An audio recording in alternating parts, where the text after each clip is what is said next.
waspada. Alhamdulillah, segala puji hanya milik Allah semata. Insyaallah pada kali ini kita kembali bertemu di dalam rubrik bincang-bincang. Tak terasa 100 tahun keruntuhan Daulah Khilafah Islamiyah yang tepatnya pada tahun ini pada tanggal 3 Maret 1924 Masehi. Dan di dalam rentang waktu tersebut, maka umat Islam sangat merasakan banyaknya permasalahan dan problem-problem dengan ketiadaan khilafah. Dan tentunya masa rentang waktu yang cukup lama ini telah memunculkan adanya keinginan bagi umat Islam untuk kembali bangkit. Dan insya Allah pada kali ini kita akan berbincang-bincang dengan Ibu Dr. Hajah Septimar Prihatini yang insya Allah akan membersamai kita tentang menyongsong abad khilafah 100 tahun tanpa khilafah dalam rubrik Speak Up, Saatnya Muslimah Bicara. Assalamualaikum warahmatullahi wabarakatuh. Waalaikumsalam warahmatullahi wabarakatuh. Ya, alhamdulillah sudah hadir di samping saya Ibu Dr. Septimar yang insya Allah akan membersamai kita semua untuk bincang-bincang kali ini. Sehat alhamdulillah ya Ibu ya. Ya, siap nih Bu untuk berbagi ilmu kepada sahabat muslimah sekalian. Ya, alhamdulillah. Iya Ibu, ngomong-ngomong terkait dengan khilafah, ya alhamdulillah sekarang sudah mulai masif ya, dan sudah mulai booming juga di dalam pembicaraan di tengah-tengah masyarakat kita. Mungkin Ibu bisa sedikit menjelaskan apa itu khilafah. Baik, terima kasih Bu Yeni. Assalamualaikum warahmatullahi wabarakatuh.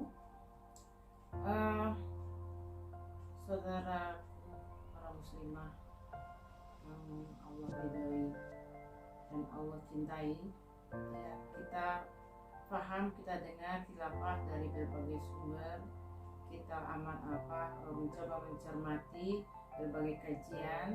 Nah, mungkin bisa saya sampaikan definisi secara konsep khilafah itu adalah sebagai sebuah kepemimpinan ya yang bersifat umum bagi seluruh kaum muslimin di dunia untuk menegakkan hukum-hukum syariat Islam dan mengemban dakwah Islam ke segenap penjuru dunia.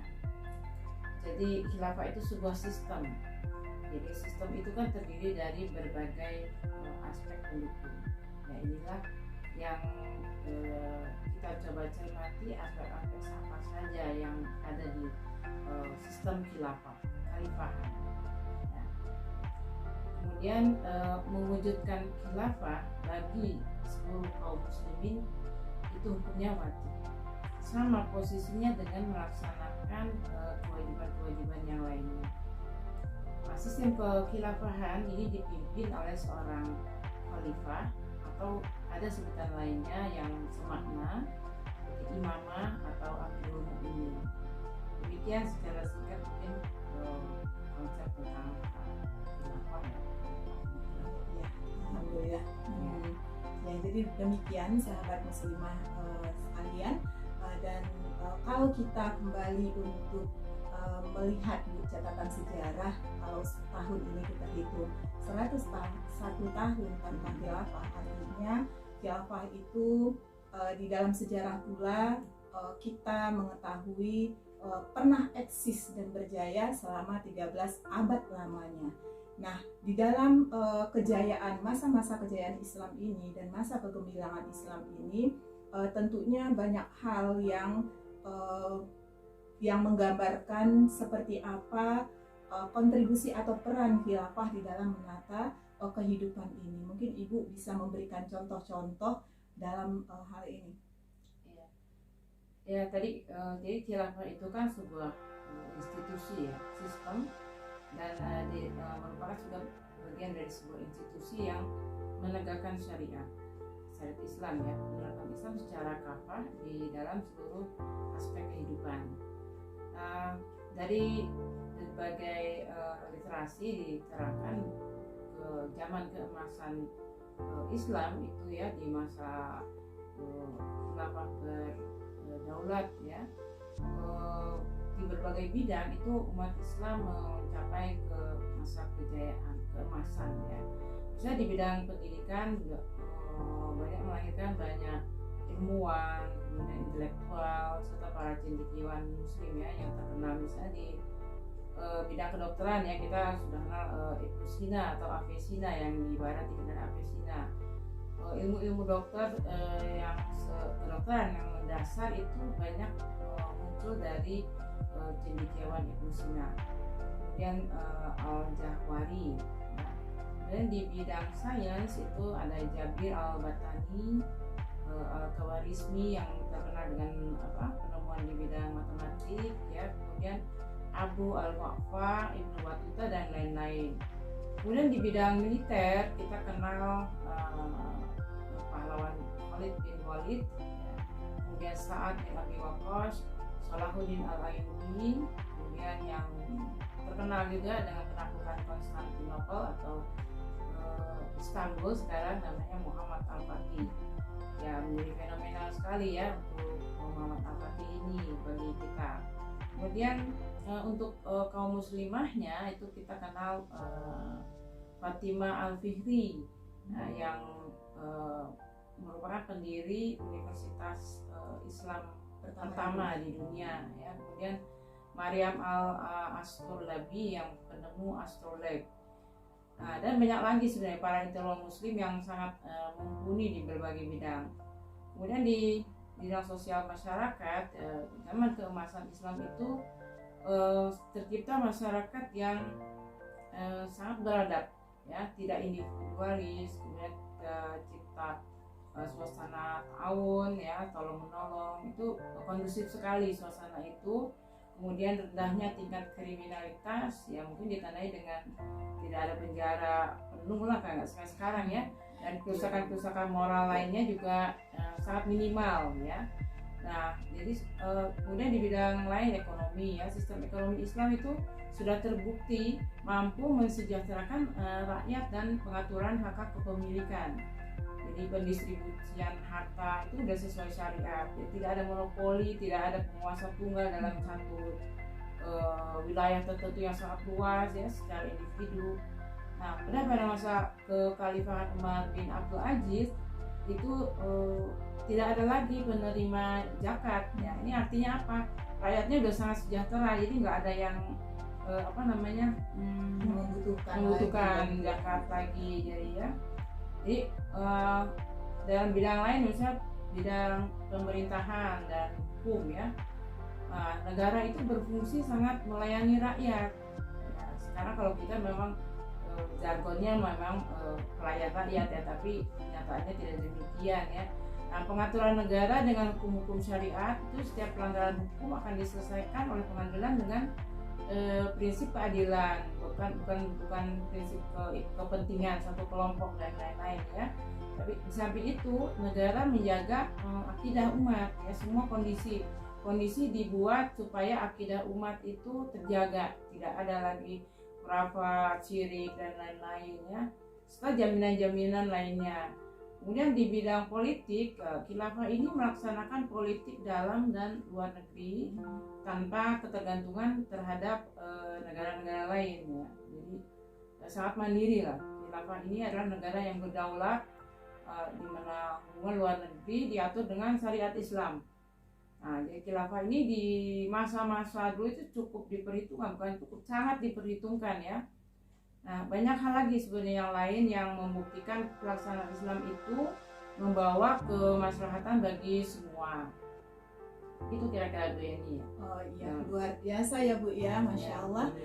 Ternyata sahabat muslimah sekalian, kalau kita membaca banyak literasi gitu ya tentang masa-masa kegemilangan Islam, ya ternyata semua bisa terjawab ya dengan kondisi kita pada saat sekarang.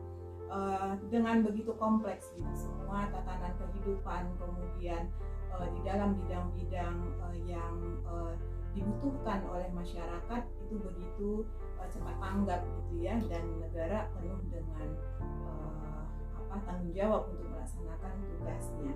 Ya, tapi kita berada pada masa sekarang ya Bu ya. Min qadarillah itu ternyata kita memang hidup di dalam ketiadaan khilafah. Artinya khilafah itu telah runtuh.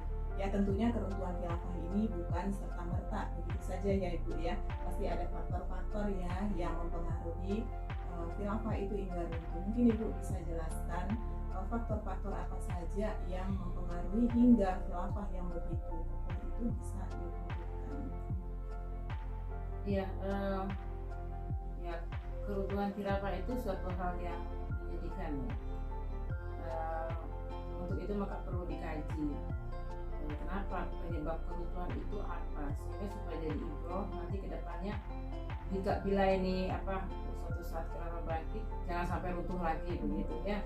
Nah ya paling tidak ada dua faktor, faktor internal dan faktor eksternal. Faktor internal itu dari dalam umat Islam sendiri, di mana dicatat pertengahan abad ke-12 Hijriah ya, sekitar tahun 18 Masehi itu mulai terjadi kemerosotan dan kemunduran dari banyak hal ya.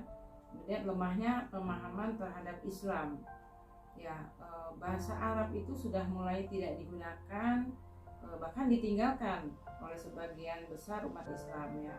Kemudian terpesona juga dengan kehidupan Barat ya, Barat is always the best gitu. Jadi apa-apa berkiblatnya ke Barat gitu ya. Nah sehingga tidak terpesona lagi dengan peradaban Islam itu yang sudah lama dikecam, dirasakan gitu ya. Nah kemudian di samping itu adanya juga pergeseran visi dan misi dalam di kalangan para pemimpin umat Islam ya, hidup dengan kemewahan, tidak fokus lagi pada tugas-tugas khilafah itu. Nah itu kurang lebih faktor internal ya dari umat Islam. Kalau dari luar, dari faktor eksternal itu ya, sejak zaman awal Islam itu tegak ya, itu musuh-musuh Islam itu tidak pernah tidur ya sampai sekarang. Nah, mereka melakukan berbagai makar ya, modus-modus operandi dan intervensi gitu ya, memasukkan paham-paham liberal, sekularis, kemudian tren dan gaya hidup hedonis ya, dengan berbagai cara ya.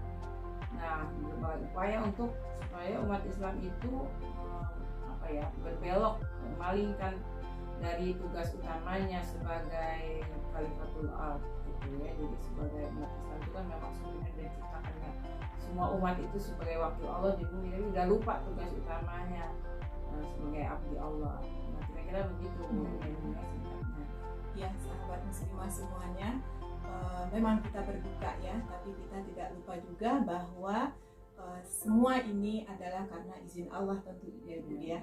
Dan ini juga kesempatan bagi kita kaum muslimin dimanapun kita berada untuk berbenah diri, untuk kembali mengupayakan Islam ya, karena kalau dilihat dari berbagai fenomena saat ini, kemudian kita compare dengan kondisi kekhilafahan itu, ini menjadi bahan evaluasi ya bagi kita kaum muslimin. Jadi sebetulnya permasalahannya bukan karena khilafahnya berarti ya Bu ya, bukan karena ide khilafahnya atau bukan karena keberadaan khilafahnya, karena Islam itu sempurna sekali ya Bu, dan bahkan ideologi yang sahih gitu dibandingkan dengan ideologi-ideologi dunia lainnya, kapitalis ataupun komunis. Nah, namun memang ketiadaan khilafah ini sebagaimana tadi Ibu sampaikan telah membawa duka ya sahabat muslimah sekalian bagi kita umat Islam.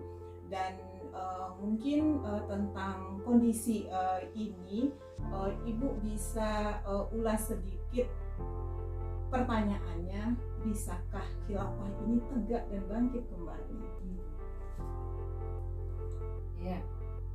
Ya, sangat optimis ya, insya Allah ya, sangat bisa ya. Kalau bahasa ya insya Allah ya, dengan berbagai indikator-indikator yang ada, kemudian ada alasan-alasan lainnya ya, kita coba mengurai lah dari sisi beberapa sisi ya. Yang pertama, kita coba memandang khilafah itu kan sebagai sebuah ideologi ya, dan ideologi yang sahih dibandingkan dua ideologi atau mabda ya di yang lainnya, komunis dan kapitalis. Sebenarnya mabda ada banyak, tapi yang dominan itu dua, yang kelihatannya kapitalis dan sosialis. Dan Islam itu salah satu sumber dari sistem khilafah ini. Jadi khilafah itu bersumber dari ideologi yang sahih, yaitu yang bersumber dari wahyu Allah, hadis ya Rasulullah dan ijma para sahabat. Nanti kita coba meninjaunya dari beberapa aspek ya, dari sebab pertama ini. Yang kedua itu kekuatan umat Islam. Ya, ini adalah bagian penting yang kebolehjadian ya, visibility bahasa ininya, bahwa khalifah itu insya Allah tegak kembali. Ya, ini kita harus optimis. Yang ketiga, tegaknya khilafah itu adalah bagian dari janji Allah, insya Allah. Ya. Jadi nanti akan kita coba pas ketiga sebab ini paling tidak ya. Yang pertama tadi, khilafah itu lahir dari ideologi yang sahih. Ya, secara empirik itu telah terbukti penerapan Islam kafah yang diwajibkan Allah itu tidak akan pernah bisa terrealisasi melalui sistem lainnya. Ya, sehingga sistem yang ada itu misalnya buruk, maka rusak juga langkah-langkahnya yang dilakukan. Ya, itu adalah bagian dari skenario syaitan ya. Dan setan itu kan alu mubin, dia punya cara macam-macam ya supaya kita ngikut jalannya. Nah, firman Allah ya di dalam surat An-Nisa ayat 59, A'udzubillahi minasyaitonirrajim. Ya ayyuhalladzina amanu atiiullah wa atiiur rasul wa ulil amri minkum. Fa in tanaza'tum fi syai'in farudduhu ila Allahi wa rasulih in kuntum tu'minuna billahi wal yawmil akhir. Dzalika khairu wa ahsanu ta'wila. Ya, artinya bahwa wahai orang-orang yang beriman, taatilah Allah dan taatilah Rasul Nabi Muhammad SAW dan ulil amri sebagai pemegang kekuasaan yang taat kamu. Kemudian jika kamu berbeda pendapat tentang sesuatu, maka kembalikanlah kepada Allah, yaitu Al-Quran dan Rasul melalui sunnah. Jika kamu beriman kepada Allah dan hari kemudian, yang demikian itu lebih utama bagimu dan lebih baik akibatnya. Ya, jadi intinya bahwa kewajiban kita memutuskan suatu perkara berdasarkan apa-apa yang telah diturunkan Allah, itulah sebuah perintah Allah. Nah, termasuk khalifah ya, sistem kekhilafahan itu harus menjadi sebuah perintah yang kita anggap sebagai sebuah kewajiban ya. Diperkuat lagi di beberapa surat, di antara surat Al-Maidah ayat 49 yang artinya, dan hendaklah engkau memutuskan perkara di antara mereka menurut apa yang diturunkan Allah, dan janganlah engkau mengikuti keinginan mereka, dan waspadalah terhadap mereka, janganlah sampai mereka memberdayakan engkau terhadap sebagian apa yang telah diturunkan Allah kepadamu. Jika mereka berpaling dari hukum yang telah diturunkan Allah, maka ketahuilah bahwa sesungguhnya Allah berkehendak menimpakan musibah kepada mereka disebabkan sebagian dosa-dosa mereka, dan sungguh kebanyakan manusia adalah orang-orang yang fasik. Ya, jadi luar biasa ya, ayat ini menunjukkan bahwa kalau kita itu harus mentaati perintah-perintah Allah semua dan kembali kepada Allah dan Rasulnya bila menghadapi sebuah perkara ya. Juga beberapa keterangan hadis Nabi tentang bagaimana status kematian seorang muslim jika di pundaknya tidak ada baiat kepada khalifah yang dinisbahkan kepada mati jahiliyah. Ya, mati jahiliyah. Jadi berat ya, luar biasa ya. Berlepas tangan dari ketaatan kepada pemimpin dinisbahkan kepada bertemu Allah tanpa hujah. Jadi seperti itu. Nah, kemudian ketika pergantian kekhalifahan zaman Nabi ya, jadi ketika Rasulullah wafat,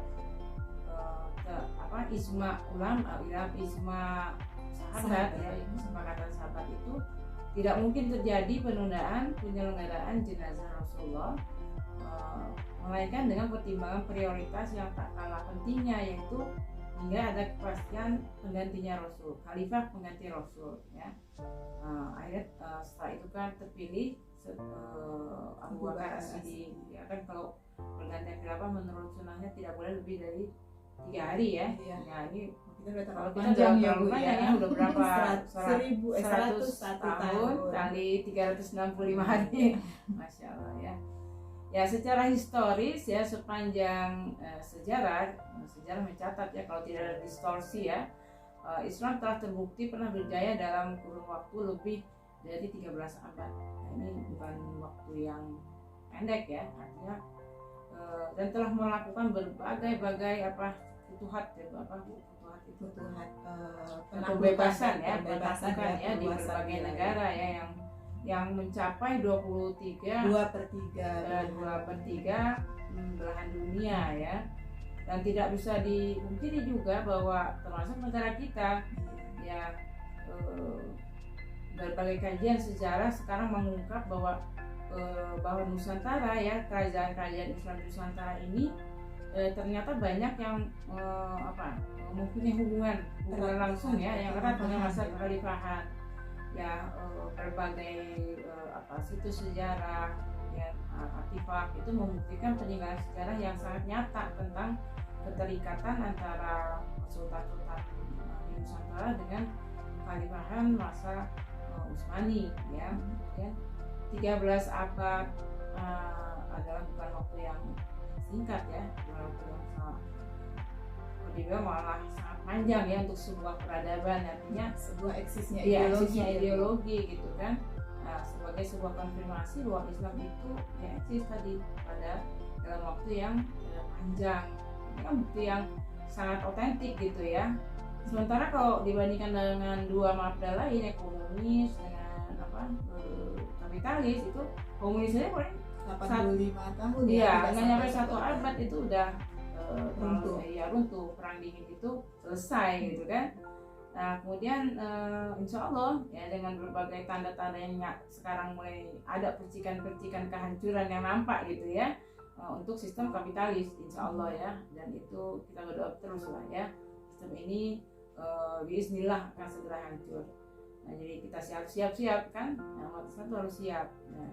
Nah secara konsep Islam itu adalah agama yang mencakup nizamul ruhiyah dan nizamul hayah. Jadi nizamul ruhiyah itu aturan ruhiyah, kemudian nizamul hayah itu aturan-aturan kehidupan dari berbagai hal ya. Nah itu bisa diterapkan itu jika sistemnya adalah sistem Islam juga, jadi sistem khilafah itu. Jadi umat Islam itu wajib menerapkan Islam secara ya itu udah jadi suatu komitmen kita ya, bahwa dan implementasinya tidak mungkin tanpa adanya seorang khalifah yang memimpin dengan sistem khilafah tadi. Sebab sistem Islam itu enggak layak dicampur, dan secara empirik juga tidak ada bukti-bukti yang menunjukkan kesuksesan Islam khilafah itu diterapkan jika di sebuah sistem yang beda ya, bukan sistem Islam, itu sistemnya syaitan, nggak bisa itu ya. Allah menerangkan juga di surat Al-Baqarah ayat 208, udkhulu fis-silmi kafah wa la tattabi'u khutuwati syaitan innahu lakum aduwwun mubin. Jadi jangan sampai kita ini masuklah kalian ke dalam agama Islam secara kafah dan jangan mengikuti langkah-langkah syaitan, karena syaitan itu adalah musuh yang nyata bagimu. Nah jadi itu kira-kira ya secara konseptual. Nanti secara yang lainnya itu mungkin nanti ada yang lainnya ya. Nah nanti kita bahas nanti mulai jadian kenapa kembali bangkit ya, secara konseptual sudah ya. Kemudian kita secara kekuatan umat Islam ya, kekuatan umat Islam tadi ya, yang kedua terbesar ya, kekuatan Islam ya yang telah dibangun sejak masa Rasulullah, yaitu sudah menyebar luas di berbagai belahan bumi. Nah, potensi umat Islam yang disebut oleh Ustaz Ustaz Ismail itu 1,7 miliar. Luar biasa Luar ya. biasa. Kalau 10% dari 1,7 miliar berapa tuh? Nah itu orang-orang yang core-nya gitu ya, para tokoh dan lain-lainnya, umat yang sudah memiliki modal iman yang kuat, yang paham sakapa Islam ya, Tinggal dikuatkan ya, tinggal dikuatkan. Ya akan sangat mudah digerakkan jika bersatu kembali. Kita ini kan ibaratnya kue ini sedang dibelah-belah nih, udah banyak yang dibagi-bagi ya Bu. Ya mengintip nih, ini Islam dipisah-pisah di sini-sini. Ya, itu poin-poin itu yang menyebabkan kita harus membutuhkan pemersatu ya, sebuah motor penggerak yang mampu mempersatukan keterberayaan ini gitu. Dan kita memerlukan juga para ya aktivis dakwah ya yang mau beraktivitas di tengah kerumitan ini gitu ya, mencoba bersama bersinergi gitu ya. Nah dengan kelompok dakwah yang saling berjamaah ini ya, kita mengajak umat Islam itu berjuang kembali untuk menegakkan khilafah insyaallah ya. Kemudian yang ketiga tadi ya, tegaknya khilafah itu adalah sebuah janji Allah. Al-khilafah wa'dullah ya, jadi peran Allah dengan iradahnya, dan akan sangat mudah bagi Allah itu untuk mengembalikan kembali khilafah ya dengan kemahakuasaannya. Janji tersebut dikabarkan itu di Al-Quran, kemudian juga hadis-hadis ya.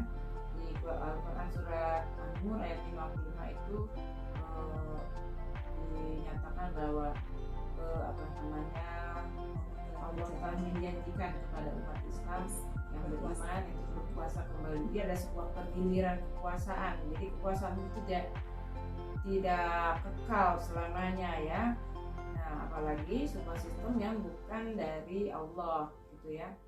Nah, ada juga kabar gembira ya, bisyarah dari hadis Rasulullah tentang kembalinya khilafah berdasarkan manhaj nubuwah gitu juga ya. Insya Allah itu sebuah janji Allah yang pasti ya, innallaha la tukhliful mi'ad ya, Allah itu tak akan lupa dengan janjinya. Nah setiap muslim itu harus yakin, harus wajib itu yakin tentang janji Allah ini. Jadi jangan ada kalimat pesimis, ini kapan, insya Allah ya, itu semua janji Allah. Nah hadirnya kembali khilafah itu ya insya Allah sebuah peluang besar ya, sebab Islam itu adalah agama yang berasal dari Allah, sesuai dengan fitrah, yang memuaskan akal ya, menenteramkan jiwa, kemudian ya sebuah agama yang solutif memang, karena memang Allah ya asalnya, jadi tegak di atas ideologi yang sahih insya Allah ya.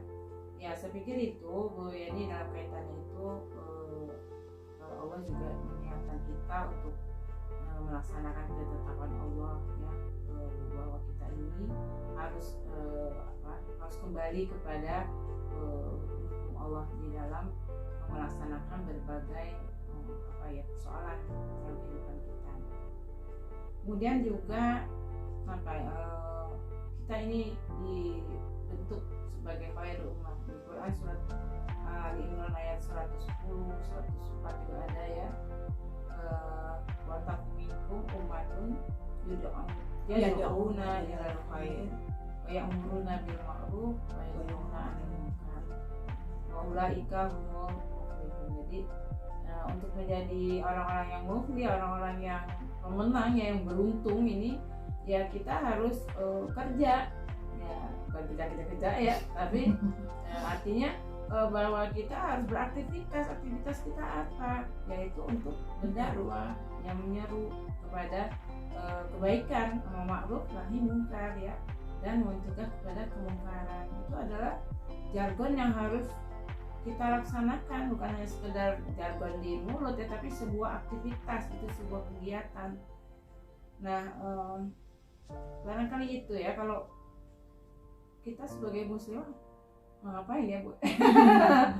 Pasti dong Bu, ada yang bisa kita lakukan ya, luar biasa ya, ketika dengan kita melihat dari berbagai macam tadi sisi ya Bu ya, jadi artinya bisa menepis ya Bu. Kalau saat sekarang kan juga banyak dikemukakan bahwa ide khilafah yang sudah mulai muncul ini, atau orang-orang yang memperjuangkannya itu diklaim seperti bermimpi utopis, ternyata tidak demikian ya Bu ya adanya. Jadi artinya peluang untuk kebangkitan dan tegaknya kembali khilafah itu adalah suatu hal yang pasti dan sudah mulai tampak ya Bu tanda-tandanya kalau kita kembali melihat sirah ya perjalanan Rasulullah di dalam mendakwahkan Islam hingga Islam itu tegak sebagai sebuah daulah di Madinah pada saat itu, dengan bertambahnya eskalasi di dalam tantangan dakwah, kemudian juga beberapa hambatan-hambatan yang dilakukan, sebetulnya sudah mendekati ya Bu ya kondisi pada saat sekarang ya, insya Allah muslimah, sahabat muslimah sekalian ya, kita masih optimis ya, tadi kata kuncinya itu adalah optimis. Dan untuk itu tadi terus kita ngapain Bu sebagai seorang muslimah nih gitu ya, karena kewajiban dakwah itu bukan hanya kepada laki-laki ya, tapi kepada seluruh kaum muslimin. Nah apa nih Bu sebagai terakhir, ini pertanyaan terakhir ya insya Allah, apa sebagai seorang muslimah, wabil khususnya nih para tokoh gitu ya macam ibu ini dan juga ibu-ibu tokoh yang lainnya dari sahabat muslimah, nah mungkin Ibu bisa berbagi apa yang harus kita lakukan. Baik, ini ya, ini jadi bahan kita terus kajian kita ya, apa sih yang bisa kita lakukan, metode apa, kemudian pendekatan apa yang bisa kita lakukan supaya dakwah Islam kampung ini dan tegaknya sebuah apa ya cita dakwah kita ya, menjemput janji Allah ya Bu ya khususnya pada kita ini yang ya boleh masuk kategori para tokoh ya, para mubalik ya, kita membangun kekuatan dan sosialisasi dakwah itu secara istiqomah dan berjamaah ya. Ini penting karena di tengah keterceberaian umat Islam ini berdasarkan asobiahnya, kemudian berdasarkan organisasi partai dan lain-lain, kita memerlukan sebuah wadah nomor satu ya, yang sifatnya bukan lokal regional tapi internasional gitu loh, yang menyatukan ini sehingga mungkin antara kesatuan satu negara lain tuh bisa yang 1,7 miliar itu menjadi satu kekuatan gitu, bukan yang kekuatan hanya negara ini yang hanya terbatas pada satu nation state itu ya.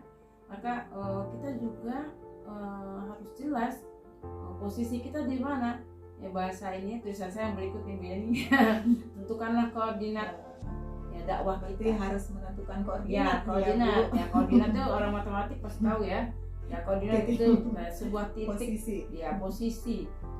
Saya cerita dikit ya tentang koordinat ini, bahwa koordinat itu terdiri dari absis dan ordinat ya, ada istilahnya gradien. Nah itu nanti kita selalu berada di gradien yang sama sehingga garis kita membentuk garis linier. Nah garis linier ini yang merupakan tapakan dakwah yang harus kita lalui. Berarti barisan yang paling kuat itu ya. Jadi dengan di titik-titik itu kita semua bersinergi, belajar berdiskusi, kemudian membuka diri, jangan cenderung anti dulu, ada sesuatu yang perlu dibahas dan lain-lain. Itu kita takut pada cap-cap radikal, kemudian teror dan nggak perlu takut kalau kita memang membuka diri, kita paham ini tidak tepat, ini tepat dan lain-lain. Lakukanlah sesuatu ya. Jadi sesuatu itu kan bisa macam-macam ya, misalnya dengan berdakwah via jari itu kan bermain ya di WA kita, mainkan jempolmu kemudian share lah kata-kata yang kebaikan, sebuah kebaikan kepada amar ma'ruf, juga pencegahan kepada amar ma'ruf. Kemudian salah satunya dengan dakwah cara kita begini, kemudian sudah saatnya lah kita speak up speak up itu berbicara menunjukkan yang benar itu benar ya, bahwa yang salah itu salah. Insya Allah memilih yang salah harus dibenarkan yang salah harus dibenarkan gitu ya.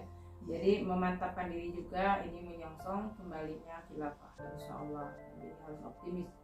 Itu kira-kira yang bisa menambahkan. Alhamdulillah ya sahabat muslimah sekalian, tak terasa ya cukup panjang ya, tapi ini baru sebagian kecil ya Bu ya terkait dengan diskusi ide Islam ya, khususnya tentang khilafah ya. Mudah-mudahan dari penjelasan yang singkat ini bisa mengurai kegelisahan ya di benak kita yang mungkin barangkali di pikiran sahabat muslimah sekalian masih bertanya-tanya ya, karena memang seperti tadi yang digambarkan, musuh itu tidak tidur. Jadi memang akan terus membuat cara-cara agar umat Islam ini tidak bangkit kembali ya.